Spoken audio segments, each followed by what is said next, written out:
O Senhor esteja convosco. Ele está no meio de nós. Proclamação do Evangelho de Jesus Cristo, segundo João.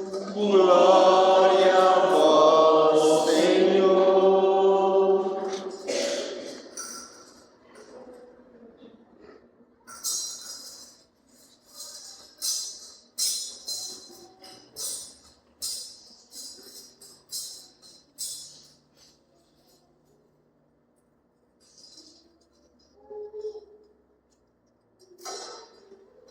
Naquele tempo, disse Jesus a seus discípulos: Tenho ainda muitas coisas a dizer-vos, mas não sois capazes de as compreender agora. Quando, porém, vier o Espírito da verdade, ele vos conduzirá à plena verdade. Pois ele não falará por si mesmo, mas dirá tudo o que tiver ouvido, e até as coisas futuras vos anunciará.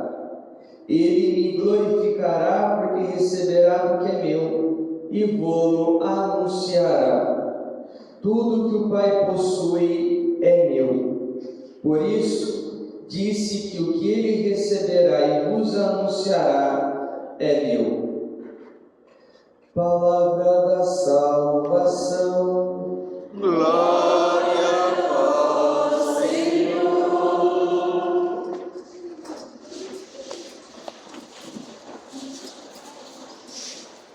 Santo anjo do Senhor, Deus zeloso guardador, se a ti confiou a piedade divina, sempre rege, guarde, governe, ilumina. Amém.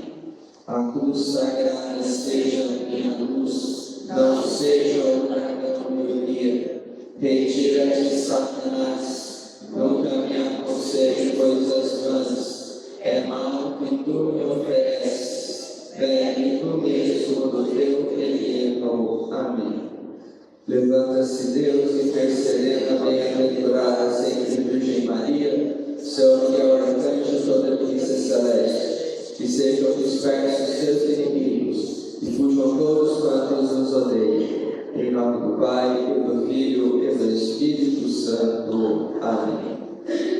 Meus queridos e estimados filhos e filhas, com a celebração do último domingo, na solenidade de Pentecostes, nós encerramos então o tempo pascal. E logo, na segunda-feira, nós voltamos de onde nós tínhamos parado com a celebração do tempo comum. O 10º domingo do tempo comum, e hoje é o 11º domingo do tempo comum. E quando a igreja fala de tal tempo, as pessoas acabam pensando, por conta da maneira como nós o conhecemos, tempo comum, com a palavra comum, que não é algo tão importante assim, ou que não tenha nada de tão significativo, por assim dizer, de alguma celebração mais específica, como nascimento, paixão, morte e ressurreição de Jesus. E está errado quem pensa dessa forma.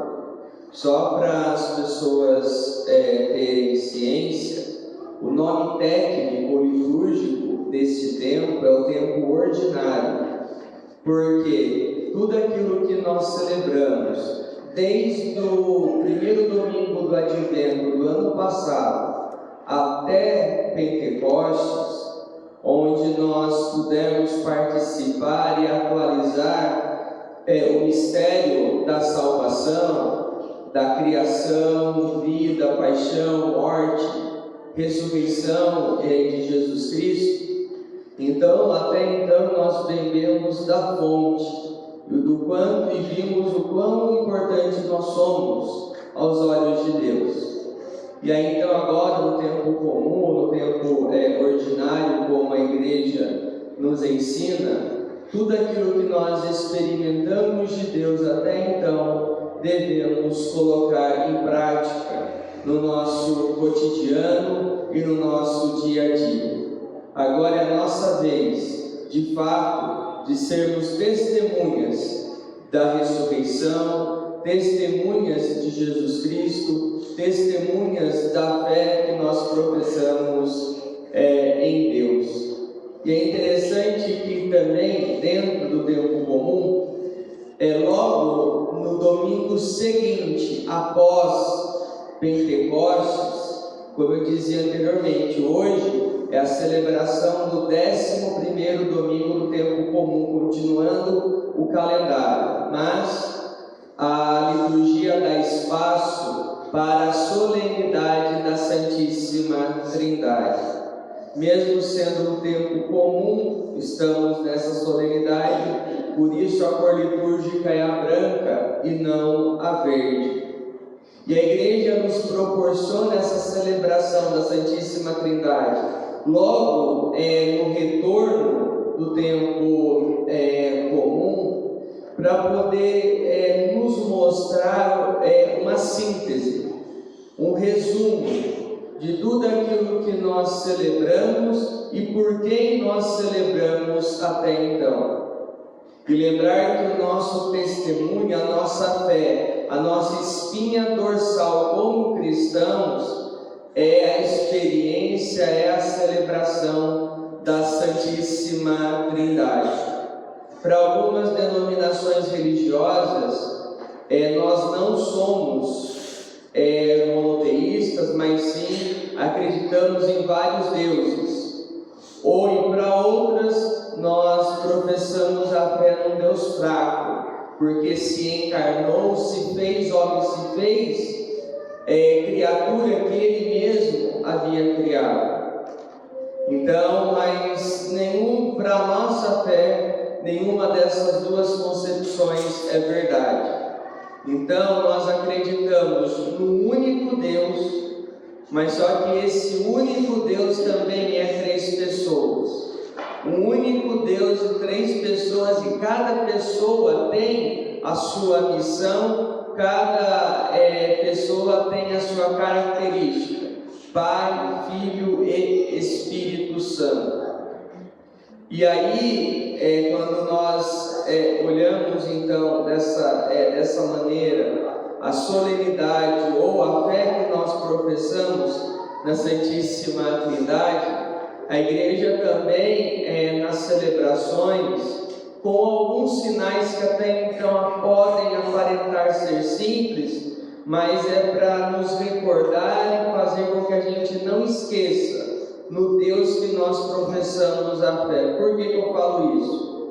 No domingo, ou na primeira, segunda leitura e no Evangelho, ou durante a semana, na primeira leitura e no Evangelho, a resposta que é dada é palavra do Senhor e palavra da salvação, ambas no singular. Não existe palavras do Senhor para poder terminar a primeira ou a segunda leitura, e muito menos palavras da salvação para poder encerrar o Evangelho. Colocar esse S na resposta é realmente descaracterizar a nossa fé, a fé que nós professamos, colocando esse simples S, tira toda a importância que a Santíssima Trindade tem para nós, e como eu dizia, a sua característica de Deus único, 3 pessoas, mas é um único Deus. Mas Padre, Jesus é o Verbo. Tudo bem, Jesus é o Verbo, mas existe um Verbo. O Cristo é apenas um, não é 2, não é 3, por isso que é do singular. Mas daí tem hora que eu escuto: Padre, mas é muito exagero, para que isso? Fica mais bonito. Então, com esse tipo de pensamento que nós vamos aos poucos permitindo os abusos dentro, especialmente das celebrações. É bonito, não esqueça que Lúcifer também, pela tradição, era um dos anjos mais bonitos, e olha no que deu, olha no que ele se transformou. Então, antes de ir, com pequenos gestos, como colocar um S aqui, mudar uma rúbrica litúrgica ali, acrescentar algo ali, vai fazer daqui a pouco que o centro da nossa fé, o que nós devemos celebrar, acaba sendo nem coadjuvante, acaba ficando em terceiro, quarto, quinto e sexto plano, em vez de ter de fato a prioridade ou o centro das celebrações. E como eu disse, é nesses pequenos gestos que nós vamos começar a permitir ou não os abusos. Então, precisamos realmente interiorizar essa realidade, essa verdade, no Deus que nós professamos a fé. Aí, as leituras de hoje vão nos ajudar um pouco nessa reflexão do Deus Trindade que nós acreditamos. Aí nós temos então a primeira leitura tirada do livro de Provérbios. No livro de Provérbios nos é apresentada a sabedoria. Sabedoria aqui não é algo simplesmente como um atributo ou um adjetivo de Deus, mas a sabedoria aqui é constituinte da pessoa de Deus. E aqui a sabedoria que Deus possui, Ele sabe os caminhos, as possibilidades dos caminhos que nós podemos tomar, e além dessa possibilidade, Deus também sabe o risco que pode correr se Ele permitir que nós tenhamos determinada atitude, ou que Ele realmente nos permita algumas condições. E mesmo com o dom da sabedoria, Deus sabendo as possibilidades e os riscos que pode correr, por amor, porque nós somos criados à sua imagem e semelhança, e dentro da sua sabedoria, Ele preferiu correr alguns riscos. De uma maneira especial, que é o que eu quero tratar hoje, que é a liberdade. Deus nos deu o dom da liberdade, mesmo sabendo que isso pode significar na nossa vida, onde a liberdade de querer estar ao lado dele, de querer fazer a sua vontade, de ter um coração agradecido, mas também a liberdade de dizer: não quero saber de Deus, a liberdade de dizer: não me importo com Deus, e dar as costas para Ele.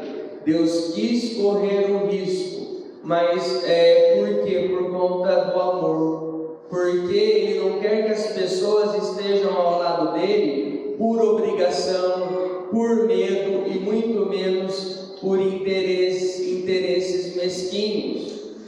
E se nós estivéssemos próximo de Deus de uma maneira forçada, aí nós não seremos livres, seríamos escravos. E escravo aqui não no sentido bíblico de serviço, de doação, mas escravo no sentido mais negativo que essa palavra pode ter. Então, entender essa consideração que Deus tem por nós.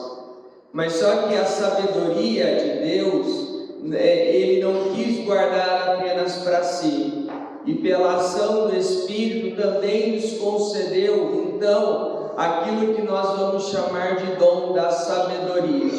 O Catecismo da Igreja Católica deixa muito claro que entre os dons do Espírito, a sabedoria é o mais elevado e o mais exigente ao mesmo tempo.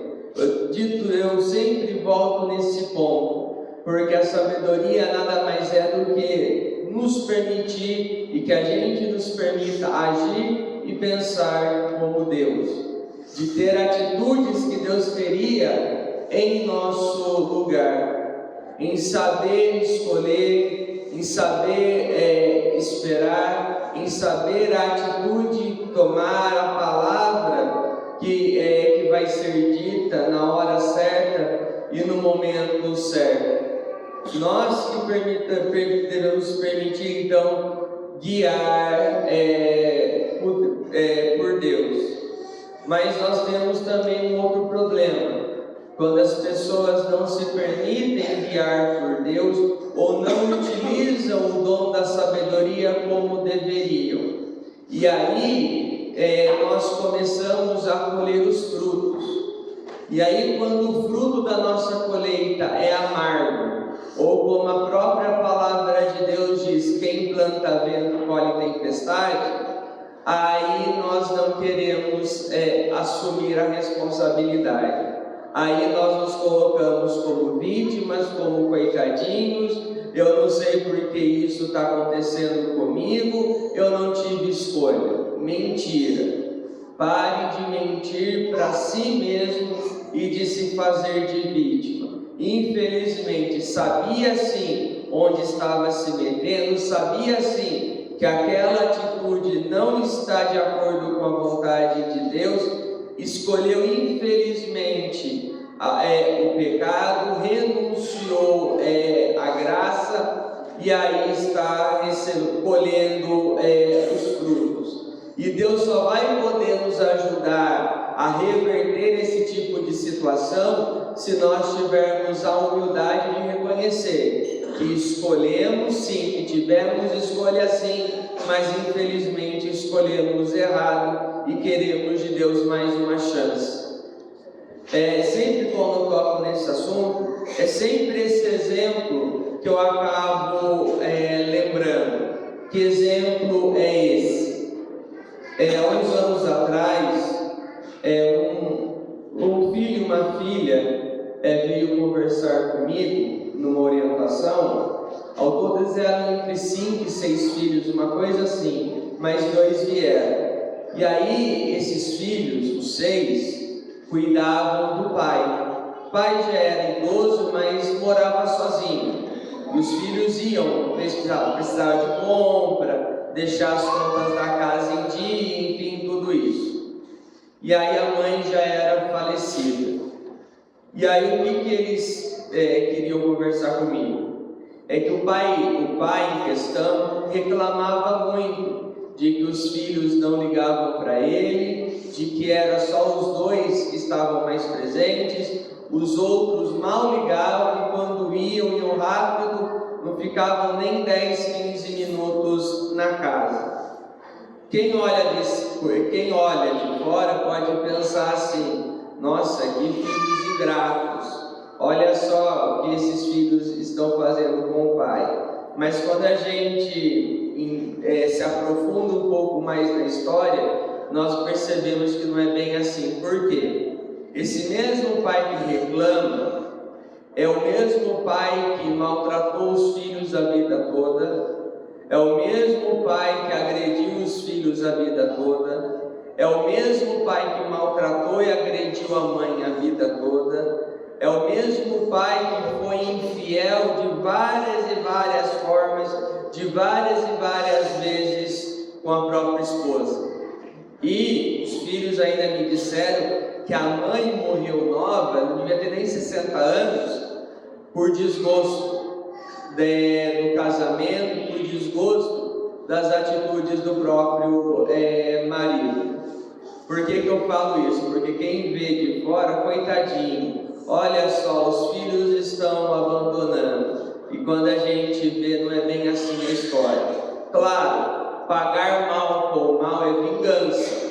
Pagar o mal com mal nós não devemos fazer. Então, pelo menos a nossa parte, pelo menos esses filhos estão cuidam do pai, alguns não querem tanta proximidade, mas não deixam ali de cumprir o seu papel. Mas por que esses filhos vieram falar comigo? porque o pai ainda tem a capacidade, a coragem de dizer para os filhos que tudo aquilo que aconteceu, as agressões, as traições, os maltratos e até mesmo a forma como a própria esposa morreu, porque era para ser desse jeito, porque era para ter acontecido assim, porque Deus havia escrito dessa forma. Eu respirei fundo na hora, eu só virei para aqueles dois filhos e disse o seguinte a ele: olha, não vai ser má educação que vocês vão fazer, mas na próxima vez que o pai de vocês falar um absurdo desse, vocês vão dizer que pode falar que foi o padre que mandou. Crie vergonha na cara, porque isso não é atitude de quem de fato deveria se importar com a família, com os filhos e com a própria esposa. E não venham colocar nas costas de Deus a culpa da maldade. Não venham colocar nas costas de Deus a maldade que esse homem fez com toda a sua família. Porque se Deus simplesmente permitisse, ou que a vida dele estava tudo pré-determinado para acontecer daquela forma, então me desculpe, nem padre seria, nem aqui eu estaria, muito menos me importaria em estar próximo de Deus. Por quê? Que Deus é esse? E fora, é claro, dizer que somos livres, mas na verdade já está tudo predestinado. Não é assim. Nós precisamos entender que se Deus nos deu a liberdade, Ele quer que a gente se responsabilize, sejamos pessoas virtuosas, que o busquem e que vivam realmente os mandamentos. E se isso não acontece, não é porque Deus não quis, ou porque aquela pessoa era para viver de maneira diferente, não. A pessoa que foi irresponsável, a pessoa que quis, infelizmente, ir por um caminho que não é tão certo assim, muito menos virtuoso, mas um caminho de maldade que não prejudicou apenas assim, mas prejudicou a tantos outros que estavam ao seu redor. Continuando essa reflexão, nós temos a segunda leitura da carta aos Romanos. E da mesma forma da interpretação desse pai que não quis dar o braço a torcer, precisamos tomar cuidado, porque essa segunda leitura também é interpretada de maneira errada por muitas denominações religiosas e até mesmo por pessoas do nosso meio. Logo no começo da segunda leitura é dito da carta aos Romanos que nós somos justificados pela fé. Justificado pela fé aqui, alguns pensam o seguinte: então quer dizer que eu já estou salvo, que não importa a maneira que eu viva, seja boa, seja ruim, já está tudo pago por Deus e vou viver com Deus na eternidade. Cuidado, muito cuidado com esse tipo de pensamento. Para quem pensa dessa forma, não tem problema, não serei responsabilizado, me desculpe a sinceridade, a pessoa não está trilhando um caminho para viver com Deus no céu, mas infelizmente trilhando um caminho para viver no inferno com o inimigo de Deus.